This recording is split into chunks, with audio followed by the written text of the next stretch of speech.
చూసుకోండి అని. అవును 2014 మనం ఏం చచ్చిపోలేదు కదా, లేదా మనం ఏమన్నా పిల్లలమా? మన కళ్ళెదురుగుండానే కదా జరిగింది. 19లో ఏమైనా విగ్రహాలు ధ్వంసం చేశారా? ఒక్క ప్రజావేదిక కూల్చివేత ప్రభుత్వం చట్టబద్ధంగా కూల్చింది. దాన్నే తప్పు పట్టాం మనం, ఆ రోజున కూడా తప్పు పట్టాం.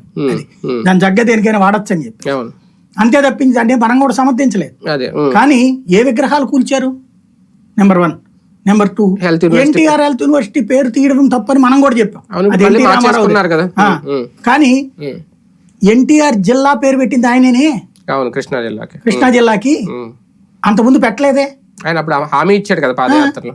చంద్రబాబు గారు పెట్టలా, జగన్మోహన్ రెడ్డి పెట్టాడు. మరి అది అతనికి ఏమి, ఎన్టీఆర్ వాళ్ళ నాన్న తర్వాత ఎన్టీఆర్ ని గౌరవిస్తాడు. అది క్లియర్. ఎన్టీఆర్ ని అవమానించే క్యారెక్టర్ కాదు జగన్మోహన్ రెడ్డి. ఒప్పుకు తీరాల్సిన నిజం అది. బీజేపీ కూడా ఎన్టీఆర్ ని వ్యతిరేకించదు, అది గుర్తుపెట్టుకోవాల్సిన అంశం.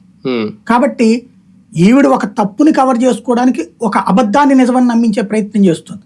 హెల్త్ యూనివర్సిటీ పేరు మారిస్తే ఇప్పుడు ఆ లెక్కన మళ్ళీ ఇప్పుడు ఆ లెక్కనైతే అంతకు ముందు రాజీవ్ గాంధీ పేరుతో ఉన్న వీళ్ళు మార్చుకోలేదా? తెలుగుదేశం వచ్చాక ఆరోగ్యశ్రీ, రాజీవ్ ఆరోగ్యశ్రీ. మరి ఎన్టీఆర్ ఎందుకని మార్చారు? మార్చారుగా. మరి అప్పుడు నువ్వు ఎందుకు మాట్లాడలా? ఇప్పుడు కూడా అది ఎందుకు మాట్లాడు? తర్వాతన